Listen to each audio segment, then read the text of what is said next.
Shanghai is a modern city rich in history and international connections.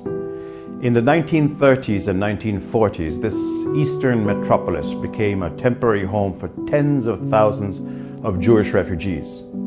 Sonja Mühlberger is German, 80 years old and living in the eastern suburbs of Berlin.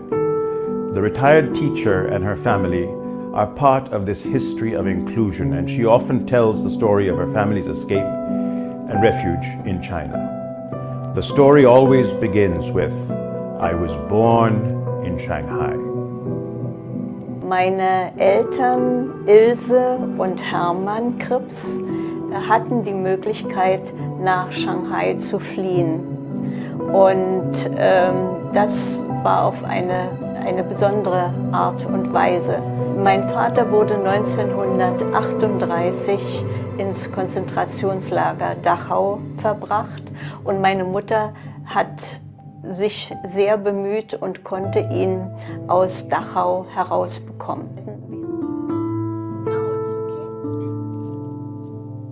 Wären meine Eltern nicht so tapfer gewesen, dann wäre ich heute nicht da und wäre auch nicht in Shanghai geboren.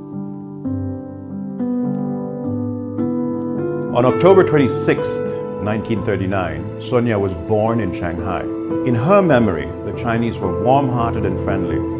She was about the same age as the daughter of her father's Chinese boss, and they soon became good friends. Also, als wir im August 1947 in Berlin ankamen, war niemand von unserer Familie dort, um uns abzuholen.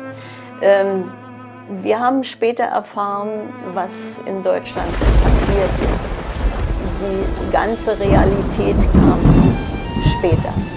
Und wir haben also sehr, sehr viele Mitglieder unserer Familie verloren.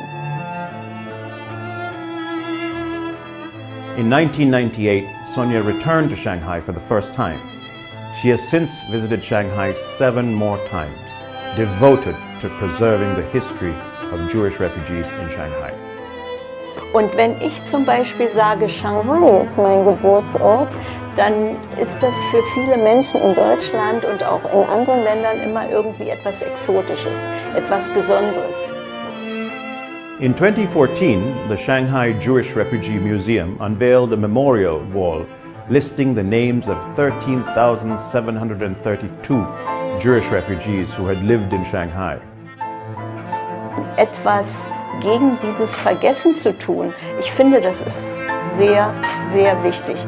Niemals wieder soll ein Krieg die Menschen auseinanderbringen, Menschen töten oder wie auch immer. Despite its own struggles during World War II, Shanghai opened its doors to Jewish refugees fleeing Europe when no other country would take them. This remarkable act of generosity and inclusion proves that no one is safe until everyone is safe. Just as the refugees and their hosts survived the war together 80 years ago, we can overcome the current pandemic by joining forces to care for the most vulnerable people in society, by being kind to one another and making sure no one is left